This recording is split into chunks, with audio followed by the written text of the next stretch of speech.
Hello, Radiant One, and a very big and a very warm welcome to Mastery, the show and podcast for spiritual beings just like you having a human experience, ready to ignite mastery through love, grow and expand from within, and wanting to lead with love in work, business, and life.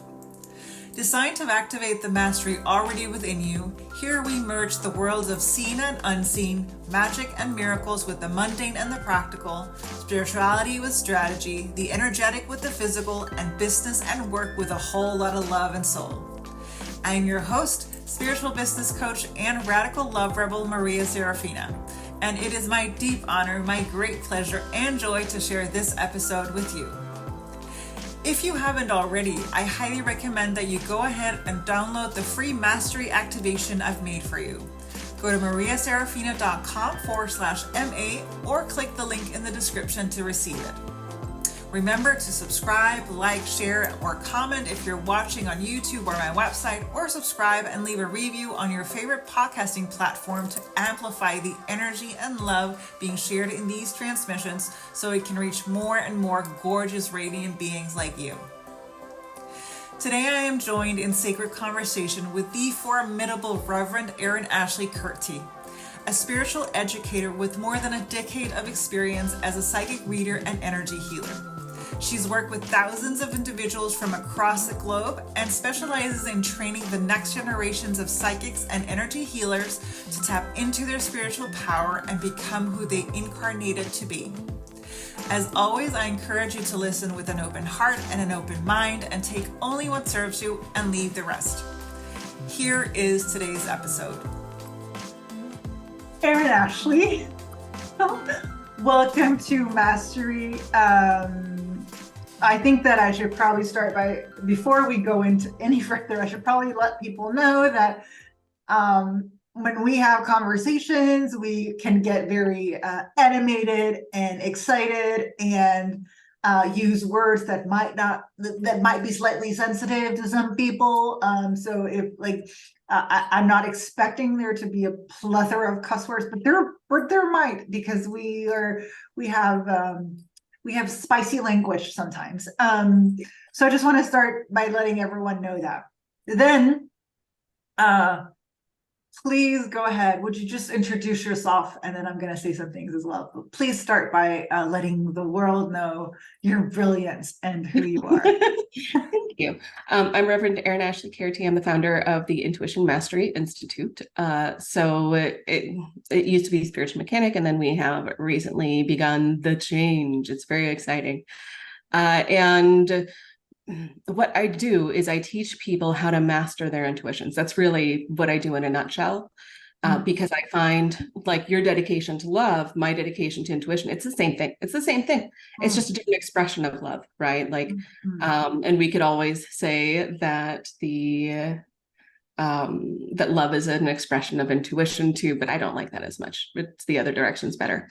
Yes. But it's still just a beautiful thing. I'm excited to be here because you and I have talked about mastery and intuition and all the things that are wrong with the world.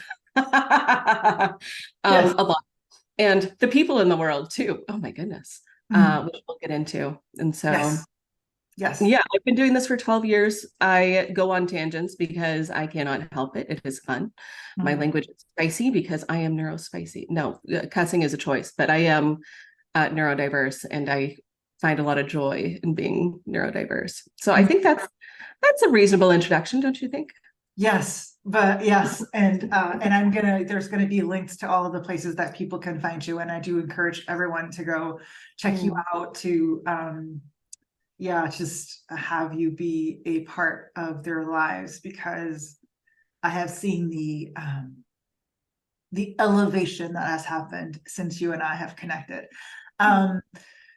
So when I knew that I was gonna have podcast again, as some of my listeners or viewers will know, I've had other podcasts, and those have been retired for quite some time. When I knew that I was going to have a new podcast, I also knew that you were one of the people that I really, really wanted to have a sacred conversation with, because you have such a spicy, delicious take on feelings and emotions.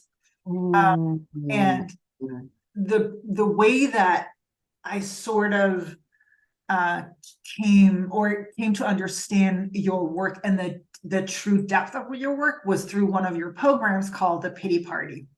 Yes, that's one of my favorite things that I've run in the Yes. last. Yes. Yeah.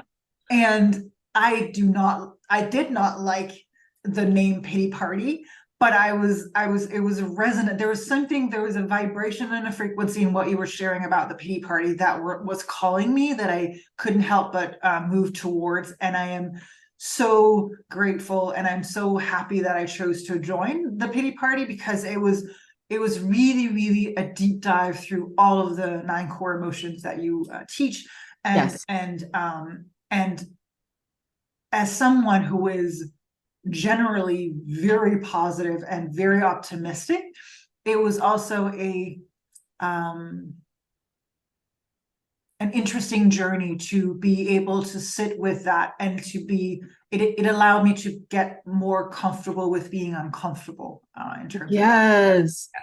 That is the whole point of the Pity Party.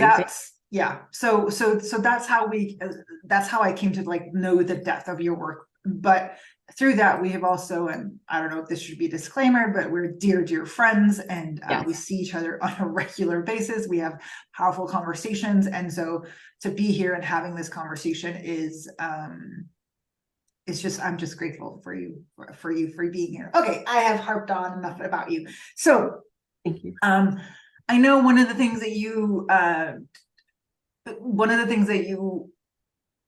mentioned that you wanted to talk about is mastery. And what I'm trying to be is like, I just want to share, because I don't think at this time, I don't know if I've shared it already, depending on when this comes out, is that choosing the name Mastery for this podcast and for a part of my work was not, I don't want to say difficult, but there was some, it required of me to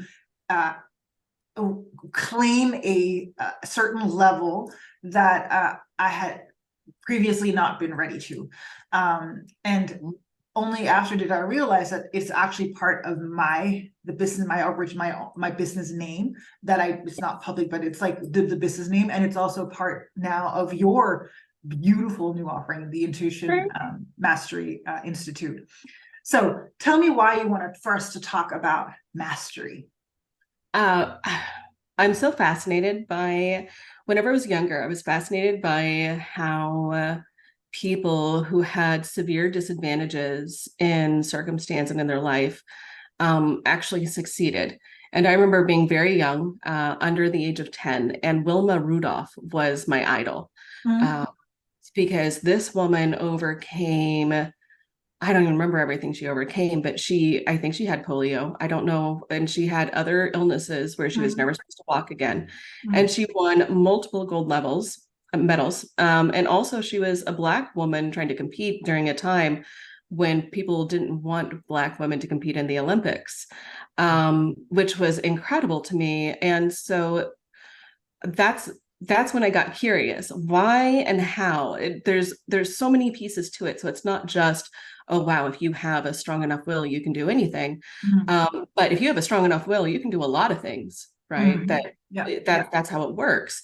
But there's always outside circumstances.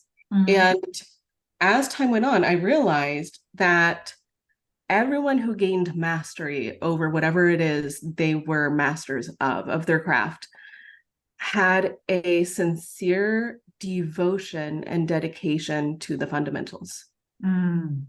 Yes. Dedication and devotion to the fundamentals, both of those together, is what we need for genuine mastery. Because whenever we are dedicated to those principles and we are devoted to the process of using them as a North Star, we're going towards them as close as we can, regardless of whether it's perfect. Of course, it's not going to be perfect. You're human. Congratulations. But we can get closer every time. And that to me has since just kind of really become a way of life, where I have these things that I believe and I devote myself to. I devote my time and energy, my reasoning skills, my everything. And that's the only way to get mastery, in my opinion. Like you get mastery through doing the same thing as many times as you reasonably can with genuine presence. It's not just something you're doing to get it done. Present. Presence. It's required. You have to be present. Yes. Okay. And in that, because what you're sharing sounds like very like, oh, from A to B, right? But but really what you're sharing is like there's going to be like so there's much. twists and turns, and there's going to be dark nights of the soul, there's going to be feeling uncomfortable, there's going to be fears, there's going to be worries, there's going to be a lot of healing and a lot of inner work to be done. And I'm just now realizing, which is so funny, I'm just now realizing one of my tagline for the work that I do has been for probably 8 to 10 years, has been mastery through love. Yes. which is a quote or a section from A Course in Miracles, where it reads something like to the effect of that you cannot master your fears. It has to be done through the mastery through love, which is why I'm so adamant about love. And one of my fears that has been more prevalent in the past few years, and our work together, our conversations, our check-ins have really, really helped me soar over that, has been the idea that because I'm very positive, I am very optimistic. And so I have seen this in our world, that there's been this tendency to actually negate that's and I understand that might have been my own fears, to the point where I've recently claimed the title of radical love rebel, because I'm like, I am a radical love rebel. However, choosing love does not mean that you live without fear, is something that I recently shared, because it's like, if you think that choosing love means living without fear, think again. For me, choosing love and becoming a master, or closer to mastery when it comes to be clear, I am nowhere done. There's plenty of areas in my life that I'm still working through that. But to get closer to that. And so I lost my train of thought, but never mind. So the fear I'd had was that that not that I was too positive, but oftentimes if you see someone in the world sharing about love, that person will also have gone through a lot of shit to get to that point. I rarely see people who are just, quote unquote, spiritually bypassing or suppressing, or at least that's not what I stand for. I will hold space for all of the dark, the deep, the murky stuff, and also the love. So I'm just gonna go ahead. You had something to say. I know. No, this is yeah, you know me so well. I always have something to say. With mastery and love and the pity party and all of this, right? Whenever we were going through that fun journey, and whenever I was running the pity party, for those of you who are listening who don't know, because you're new to me, it was a journey through the 9 core emotions, but we started at the bottom with apathy, where we genuinely are disconnected from the world, and we feel like nothing can be done, and we feel the most powerless. This is actually a numb place to be, and it's easy to feel like everything's okay because you're so shut down. You're so shut down in apathy. And then all the way up to genuine peace. And so we journeyed through. And one reason I like to do that is, first off, my genius, if you will, if I can be so bold, which I'm a Leo, so I'm going to, is in how emotions work together and how they form belief systems and the way they move and change our perception. So I like going through the emotions for mastery, because we get to untangle all of the places within us where we learned incorrectly, or society taught us something, or we just had life happen, and then we had thoughts and feelings about it that don't reflect reality, right? Like it's how it works. Yeah. And the way I see it is almost like we're this person, like a little outline in my mind. I see a little person outline.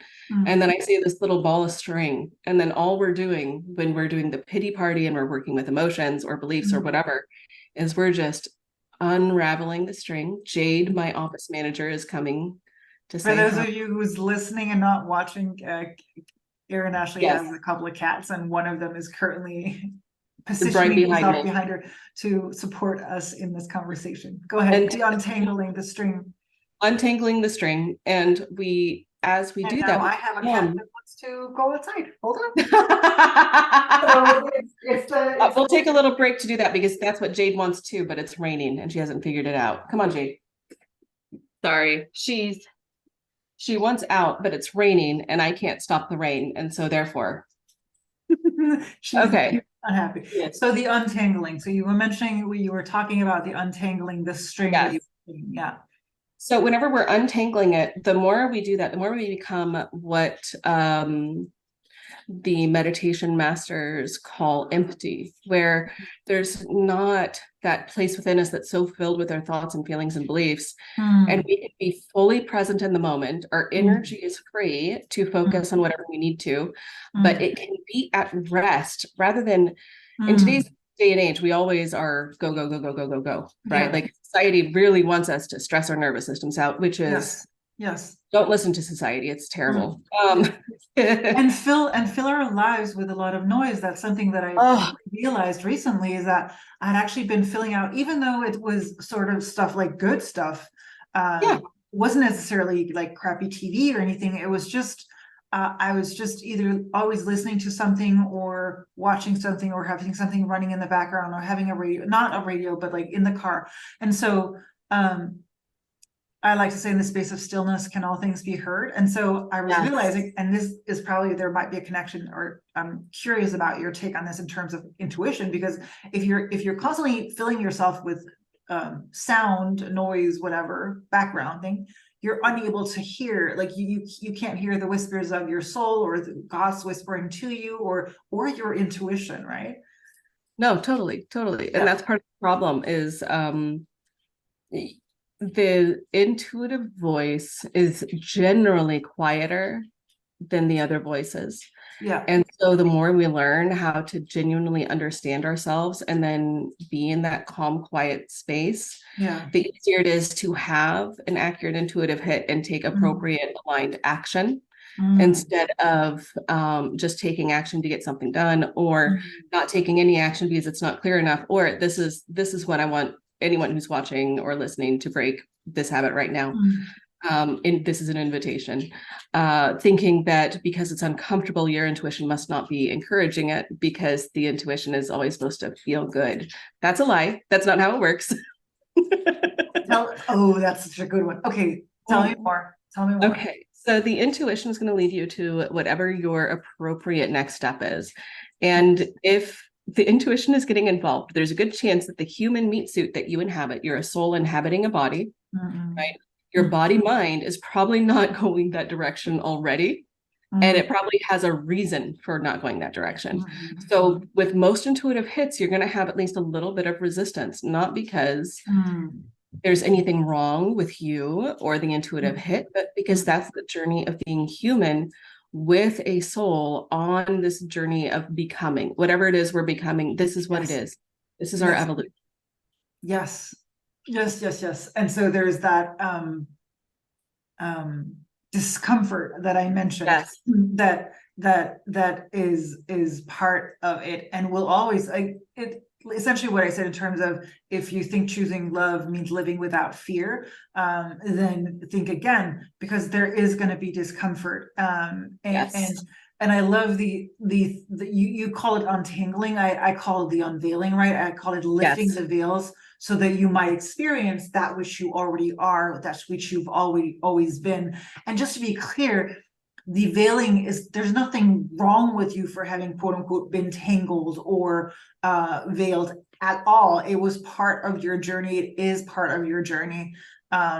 Just because, again, I suppose because of spiritual bypassing, right, which has been so prevalent in our community in terms of just, suppress. And one of my pet peeves, it has been like, we're not allowed to suppress we're not allowed to suppress our negative emotions, quote unquote, negative, because, you know, from the looks of it, it's just a vibration, right? But we're not allowed to suppress our negative emotions.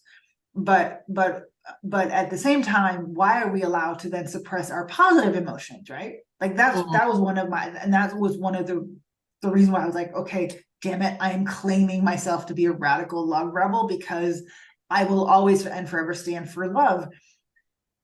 And that love can look like anger and hurt and upset. It can be fierce, and it can be quote unquote violent. And as anyone who's gone through a dark night of your soul or rude awakenings, you will know that, right?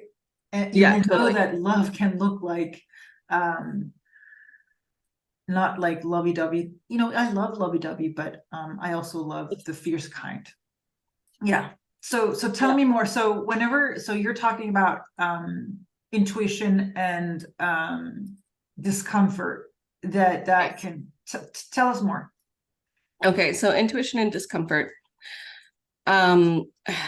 Whenever you are guided towards a path that on a soul level is right for you, like it genuinely is, that means you need to become someone new that you have never been before.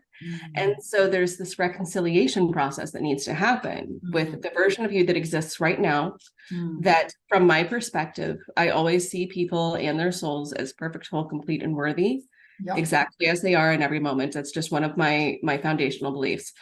And then, so that version of you that hasn't evolved yet, still worthy, still lovable, still perfect, in my view. And then we have to take that version and guide it towards this new expression of ourselves, whatever that is. And it can be something simple or it could be something big. You know, I've been working on, I had a big shift in my life over the last few years. I got a divorce, I got diagnosed with ADHD, I got meds for the first time, a whole bunch of realizations that are too deep to go into in this conversation.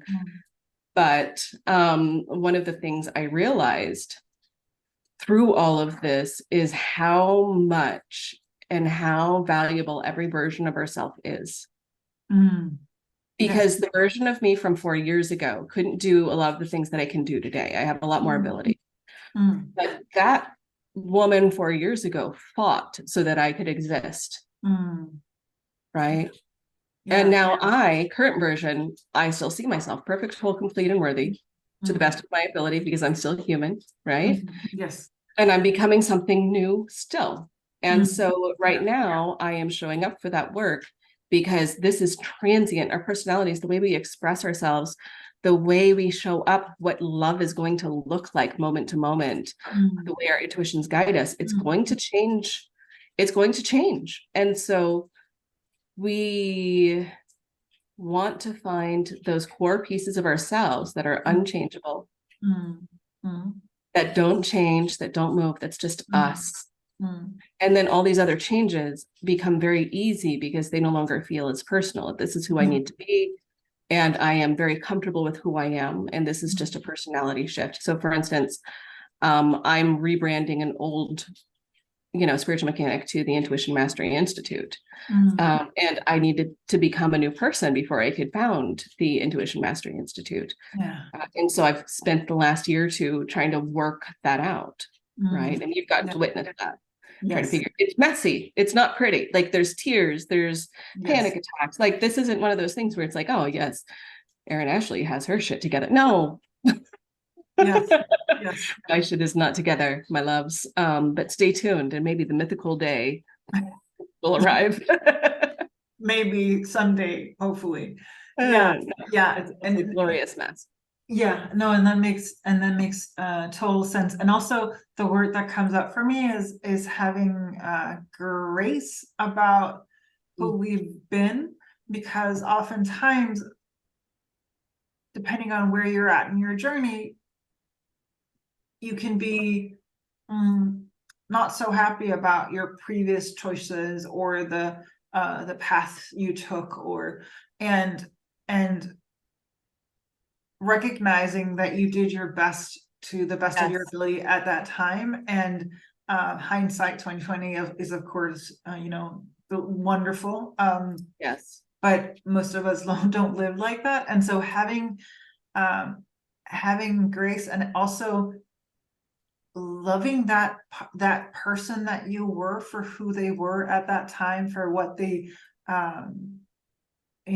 all of quote unquote perfection and flaws and all, like embracing that. Because one of the things that I notice in the work that I do is that, and I did this also personally, was one of the areas where I see most of my clients can get really upset, or not lash out. It's not like they're lashing out, but is when you hold them quote unquote to the fire in terms of choosing love towards themselves. Oftentimes it's really easy to love everyone else and their grandmother, but to love ourselves completely. And this is not to say that, because I don't subscribe to the idea that you have to love yourself first in order to love anyone else. Sure. Because I think that can be detrimental, because I've had times in my life where I knew that I didn't necessarily love myself fully, but I loved my nephews, or I loved my family. And so I think moving away from the either or mentality to the both and, we can be both the teacher and the student. We can be the master and the student. We can be both, and we can be both deeply grieving and highly loving. We can hold space. We're whole human beings, and we're able to hold space for more than just one thing at a time. And giving ourselves, again, I don't know why the word grace keeps coming up, but the word grace in terms of being compassionate, kind, and caring towards yourself when you think that you're failing, or when you think that, oh, now I quote unquote did it again. I've seen it, like, I don't know how it is in the States necessarily, but for example, cigarettes, right? Cigarettes is, cigarette smoking is like the new bad thing, right? Or it has been for a long while. And here in Denmark, they have the packages now are like, first of all, they're not allowed to have any sort of color. They're supposed to be all just black. And they have these really, really horrible photos on them.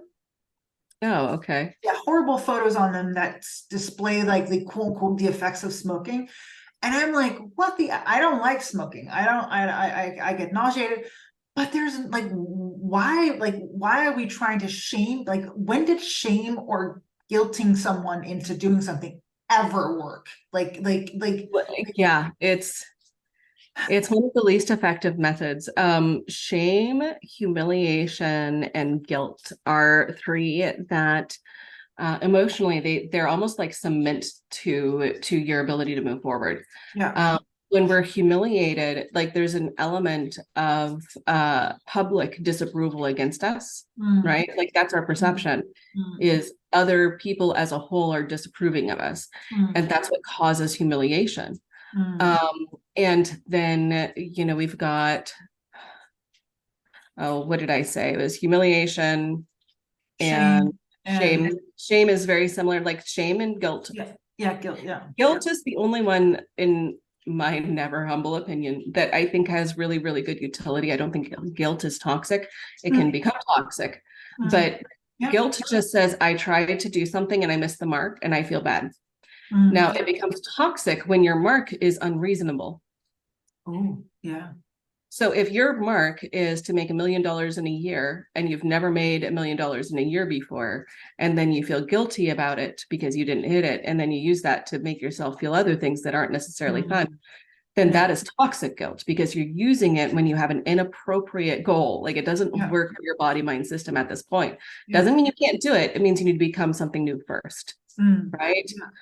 And shame, instead of saying, oh, I did something bad, it says, I am bad. And that becomes very toxic, because if you believe it, genuinely believe it, then all of a sudden you will start behaving as if you are bad. Your subconscious takes over for you. It says, what would a bad person do here? And that's what you start doing. And it's like, oh no, that's not what, that's why children who are shamed can so often become adults that are mean and just there's not that kindness or gentleness or love that's accessible for them anymore because they were shamed as children and they never healed out of it as they grew. They just didn't, for whatever reason. Yeah, yeah, that's beautifully put. I hadn't seen that or hadn't known that about guilt, but I like that take on it in terms of it, because yeah, it's I don't, at least in my experience with both, clients and people and myself, is that the more loving I am towards myself, and I am, probably loving to the point of ridiculousness at times, or it would be perceived as ridiculousness at times. But that's where my radical love rebel comes in, because that's what I'm gonna choose. Like, I'm not gonna force myself, or I'm not gonna bang myself in the head to get myself to do something. That's simply not gonna happen. So in terms of intuition mastery, what are the levels, or what do you see? What is the journey you see for people in terms of intuition mastery? So there's a few different ways I look at it. In the course that I'm currently recording, Intuition Mastery System, I have this little process, and it's called the RETA framework. Recognize, interpret, trust, act. Those are all things that are discrete, as in we know whether they were done or not. We can do a check mark or not. I like having things that way for a few reasons. The main reason is it allows more accurate reflection on whether you followed through or not, right? And that opens up a whole thing of what's going on within you, right? Like, did you recognize the intuitive hit? That's the first thing. We all get intuitive hits where if you have a pulse, you're getting them. And so, learning how to recognize it amidst the bundle of string that's within you, such a good little visual metaphor, that can be a little bit hard until you know what you're doing. So it's a skill. It's like, did you recognize it? No, I couldn't find it. Okay, then let's work on that piece. Or maybe you recognized it, but you struggled to interpret it and turn it into something you can do something with, right? That's the next step. Is you have to take it and figure out what it means and what you're supposed to do. Because the language of the intuition is the language of the subconscious, which is symbolism. Some people get lucky and they just know like they know, or they hear words that are direct. Lucky them. Most people have to interpret. So we got to extract the meaning and turn it into an action item that we know what has been done. That's another part that's a little bit difficult, but worth it. Trust. You have to trust yourself. And it's helpful, not required, but very helpful to trust the universe and your guides. But trusting yourself is necessary. If you only trust the guides and not yourself, then you will sabotage 100% of the time, because you don't trust that they can save you from yourself, right? Like that's the energy behind it. And then the last piece, once we've gotten any tangles and trust untangled, we go to action and we say, okay, what action do I take that supports the intuitive hit that I've received? And then you do it. And then it's just, you do it again. It's like, okay, well, I've done that. Am I confused about what I need to do? Yes. Okay. Might as well ask my intuition. Or I can sit down and rest. Like it's a process, but there's a beginning, there's an end, and all of the pieces are things that you can actually do something with and about and learn. They're all things we all can learn. And it's what most of the professionals focus on, is recognizing, interpreting, trusting, and acting. They just didn't name it like that when they're doing it. So that's the journey. And then as far as how well you get to mastery, it's just, you just follow the next intuitive hit. There's no trick. There's no magic. It's just, you struggle with whatever you're struggling with, and you try to find ways to release the struggle part and get to what you desire. Right? I love especially the action piece, because especially when it comes to spirituality, and there can be this, at least maybe it's just in the beginning, but there can be this sense of non-action, that you're supposed to be sitting down on a rock and meditating your way to things. And for me, there's a lot of inner muscles, confidence, that's not something that's built through, or that's a muscle, and it's built through, action and aligned action. Experience and aligned action is how it's built. And trust is so interesting, because I don't know, for me personally, trust goes into the box also of believing and belief. And I have for many, many years said, I can do this even if I don't believe. Because there's a difference between believing and knowing. There's a difference between trusting and knowing.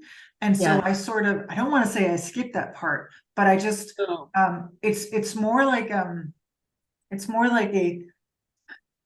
for me, it's like if you don't, that's okay. Because through the action, that muscle will build, right? Totally. If you have enough trust to get to and through the action piece, yes, that's all you need. You don't need to have perfect trust in yourself. You need to have enough trust that you can do this next step. That's it. Ooh, oh yeah, okay, yeah, that makes total, yeah. So it's not necessarily trust in myself, or in what I am interpreting. It's actually trust in this step. Ooh. Yeah, you don't have to have trust, faith in the whole step. You don't have to think that you're gonna succeed the whole staircase.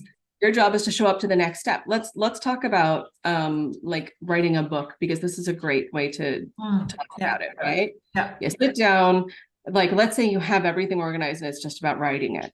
Yes. You have your pre-work done and you just got to type the words on the page. Yeah. The struggle between the action and what your intuition is telling you is in how big are you making this project internally, because it's not any more difficult than the next writing session. There's nothing else that you have to focus on. If you have other strategies you want to put in place that are longer term, great. But your part when working with the Rita framework is the next writing session. That's it. You don't have to worry about whether it's perfect. You don't have to worry about whether you got enough words. You don't have to worry about any of it. You can evaluate that after. You show up, you do the best you can. You don't worry if the best you can is really shitty that day. It happens. You just show up. And that's where the discipline and the devotion you talked about in the beginning comes in, right? The discipline, because years ago I had a whole rant about discipline, because it's like, it seems as though we think that like things are just supposed to magically land. And from an energetic perspective, yes, I do get that. I understand how energetically that quote unquote can happen. I'm not at that level yet, so maybe others are, and that just simply hasn't happened for me. But the discipline of showing up and the devotion to that which is greater than myself, and also the devotion to myself and why I'm here and what I am doing in this lifetime, those combined, it is a powerful foundation for what you're sharing in terms of taking that next step. And I think it's so important, because I see this in my work as well. It's like one of the things where clients who choose to work with me because I break things down into very simple steps that, like, this is your next step. And rather than outlining the entire journey, it's like, what is what is the next step? And I can see the whole journey, but it is, as you say, about that next step and relief in like knowing. I once had a client, it was so interesting. She was a graphic designer, and she won't mind me sharing this, which is why I'm doing it. I have her permission. And she was going to do a program. It's going to be like a club. It was going to be a year long. And she was bogging down herself by thinking that she had to essentially map out all of the 12 months. And I had to sort of cut her back, because it's like, right now, you don't know what you don't know. Like, you are at this step in your journey. And so taking that next step and looking around, seeing, okay, what did I learn? What is my intuition telling me now? What am I being guided towards? What is the next step? What is my people asking me for? And so, not saying that you can't have a 12-month program that you have pre-designed, absolutely, based on experience, you can. However, if what I'm talking about is that sometimes our perfectionism, we can go into overwhelm, right? It's like we can go into overdrive. Oh, I need to have everything outlined and every video and everything. And yeah, does that make sense?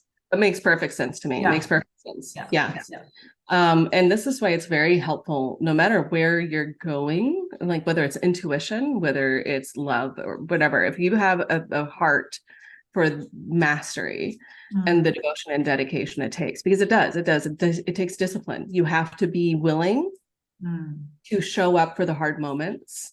And it's okay. Like hard moments happen. It's not a big deal. Like you don't have to turn it into anything else. But mentors are so helpful. Like that's what I wanted to say. Mentors are so helpful because if you don't know that you're on step 3 on the path and you mistakenly think you're on step 15, you're going to have a rough time for the next few steps because your expectations and reality are going to be wildly out of sync. And all of us go through this in some ways. So it's, again, you don't have to turn it into a big deal. But if you have access to a mentor who can help you understand where you are in the process and what the next steps are, and you can get yourself to be gentle and say, okay, this is where I'm at, especially if it's different than where you had hoped to be or wanted to be, then you are at a place where you can genuinely get to where you want to be without excess unnecessary suffering. The only suffering is the stuff you can't remove from life, right? And that's what I like. Okay, I have to suffer, I will, but not one little bit more than I have to. No. And also seeing your own brilliance, right? Which can be really difficult. It can be difficult to see our own brilliance and see our accomplishment. And there seems to have been this tendency where we're not allowed to, at least, I come from Denmark where we have what's called Janteslov, which is like, there's like these whole steps where you're not allowed to be boastful, or you're not allowed to like, for me, I'm like, I can be both proud and humble at the same time. Yes. Because me being proud of who I am and what I do and how I do it in the world and what I have accomplished and where, like, I'm still walking this earth with everything that I've been through, is an accomplishment, is something that I'm really, really proud of.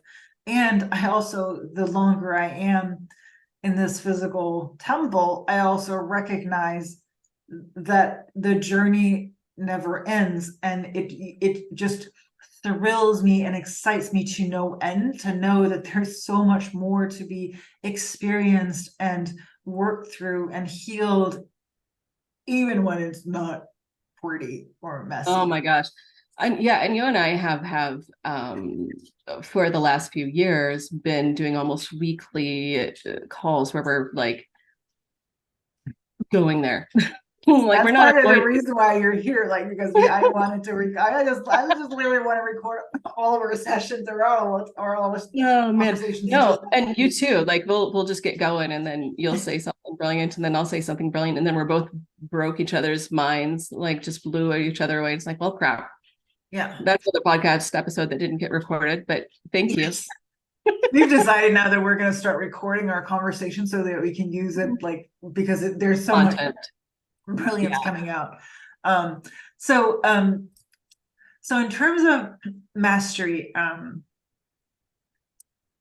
just want to say, if someone is hearing mastery and feeling like a bit of ooh, like, just know that that's how I felt as well when I realized it was another. And again, this goes to show how important it is to have brilliant friends and brilliant mentors. I have a friend who's also a mentor, and it was her who was like, when I reached out to her and said, like, oh, I have these different names, and one of them were master, and she's like, but you already chose that, like, that's already chosen, like, it's just a matter of you claiming it. And I was like, oh, dang it. Yes, I knew. Rude friends who tell the truth. Yes. However, since I claimed it, the level of, unequivocal unapologeticness that has, and you've seen this in me, right, that has risen to the surface because of it is like, it's just, and it's the whole reason why we're recording this and why there's anyone watching or viewing this, is because I chose to be like, yeah, I'm this good at what I do, and I want to have these conversations, and I want to yeah, I just want to have these conversations and share with people. So if you're someone like, because that's one of the things, like claim your mastery, own your mastery, whether it's intuition mastery, whether it's mastery of your craft, whatever it is, if you're a photographer, graphic designer, or an accountant, or whatever it is, like own that shit, like own how good you are, own your journey, own who, like what it took to get you to where you're at, own it, wear Yes. it is a badge of honor. So yeah.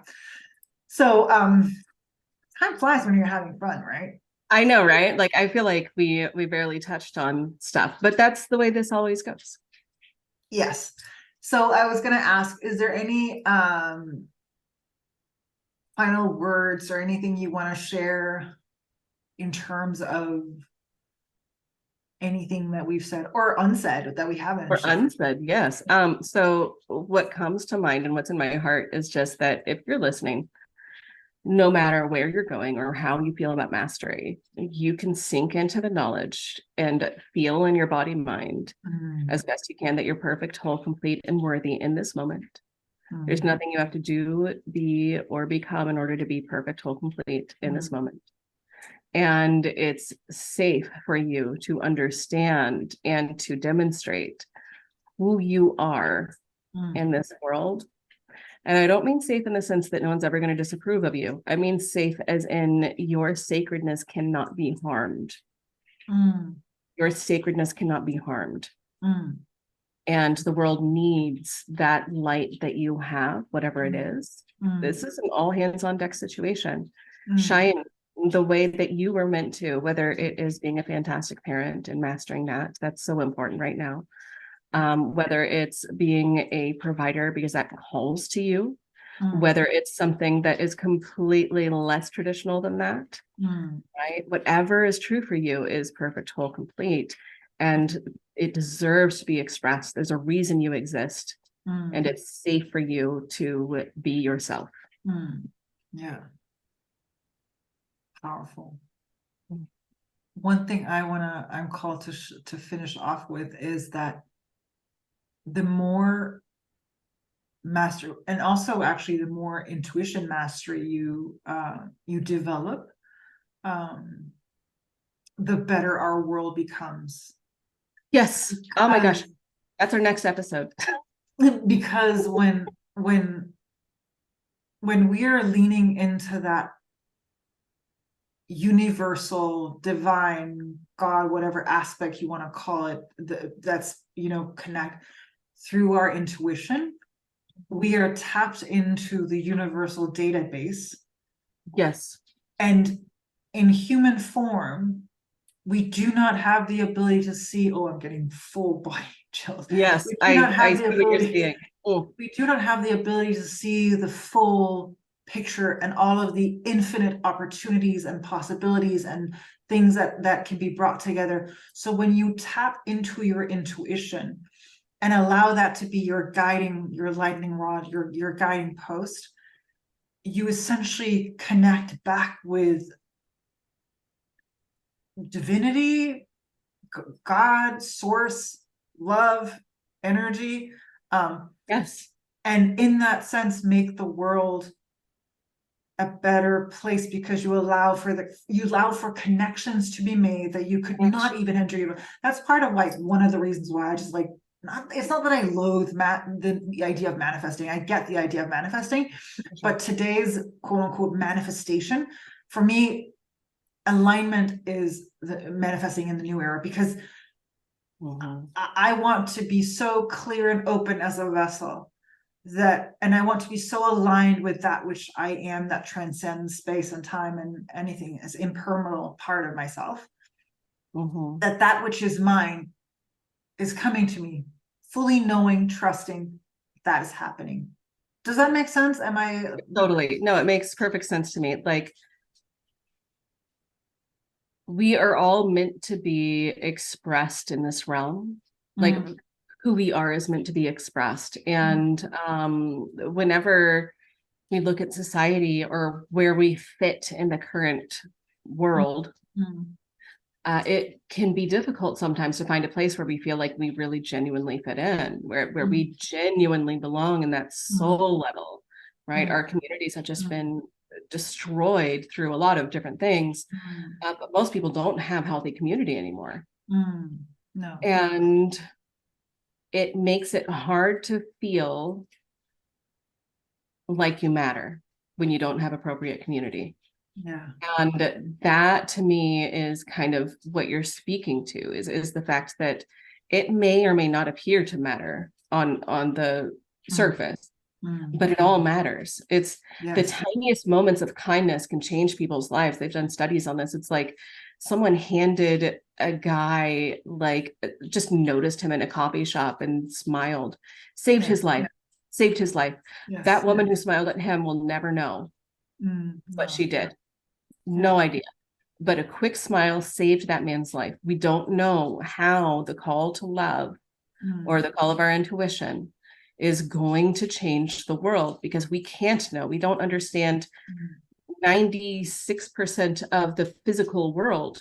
And right now we're talking about the energetic world, which we are very, very ignorant of, scientifically speaking. Yeah. We don't have enough information to perceive it accurately yet, from a human's perspective. Yes. But we can trust the way the energy moves. Yeah. There's a lot of surrender that's involved in that, in terms of, and I always like to say that how quote unquote on earth are we supposed to, with our limited human capabilities, understand or even comprehend something that is far beyond, that goes beyond time and space, like that is because time and space is a man-made construction, right? So it's like it goes far beyond that, and so so that to me, makes total sense. And I also recognize or know that the experiences that I have, where I am fully lit from within, where I have this peace that you speak of, this deep, deep peace that I carry with me, actually most of the time, even when I am upset or angry, or I still have this core of peace within me. It is something that is hard for me to translate in through words, because it's an experience that transcends anything. It's wordless. Yes. It's a level of ecstasy and satisfaction and joy that just ripples through all of my cells. That is difficult to express. And that is the level of mastery that I have obtained through doing the work, through being devoted, through being disciplined for the past 15 to 20 years. Yes. That's why I'm at this level where I can say, yes, this is where I'm at. And also saying that this is not the end. No. I think there's a tipping point. I know that we need to wrap up, but there is a tipping point in my experience where that peace becomes available to us when we do enough of the untangling. And it takes a while. In my experience, it took some time. Like I could touch peace for like a second or two when I started to learn how to do this in 2008, 2009. And then since then, I can be aware of the peace and the presence most of the time, just like you. And before the divorce and all of the changes, I could feel it all of the time, and then it'll come back. Like this is how it works. This is what being human is. It's a trick that the mind will play on you, that, oh, you lost it, you're never going to get it back. No, you're going through changes. It's fine. Like I've been doing this for a long time. It's not that big of a deal. It'll come back. And so whenever you're untangling things, it's always worth it, because what that tangle is covering up is your own access to divinity, and it's your divinity, and it's also just the universe's divinity. It's that's why it's hard to articulate, because you can feel how incredibly special you are and how insignificant you are simultaneously, and it is the most beautiful paradox, because all of a sudden you have permission to be yourself and not be perfect, but you recognize how beautiful is that you get to be Yes. alive and even try to do any of this, you know, Yes. and it's just Imperfectly perfect imperfectly or perfect. perfectly imperfect. All of it. So I want to leave us off by saying that you are a treasure trove when it comes to wisdom, to information, when it comes to intuition, when it comes to feeling feelings and emotions, when it comes to just being an overall badass. So I am encouraging everyone who's listening and feel called to go check you out, because you have a way of words, you have a way of translating things that are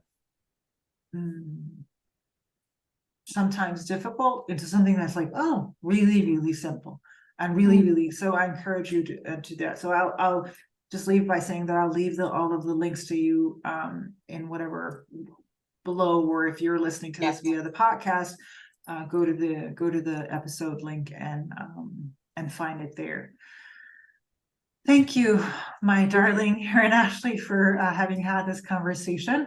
I can feel the energy of it. Is just like, I can feel the energy of it. This is going to transcend, which I know, like, whenever whoever is listening will listen to it, that's when the medicine will hit them. So thank you so much for coming on, and everyone have a wonderful day wherever in the world you might be. That is what I had for you in today's episode of Mastery with Maria Serafina. I hope it served you well.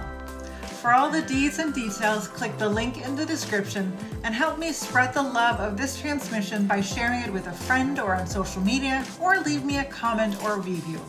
Have a wonderful day. God bless.